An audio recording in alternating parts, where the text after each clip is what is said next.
Hello, I'm in a 2017 Jeep Wrangler, and today I'm going to show you to turn on and off your front and your rear wipers. So with the vehicle on, everything's controlled from this stick here. So as you can see, this rear is off, and then I have it set to different modes.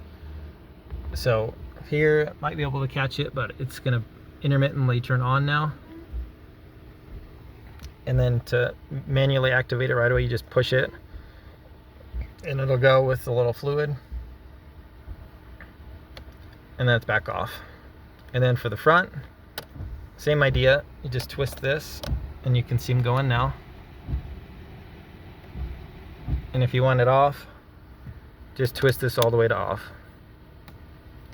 And then you can also just toggle this around and it'll activate it. But I hope this was helpful, and I hope you have a wonderful day.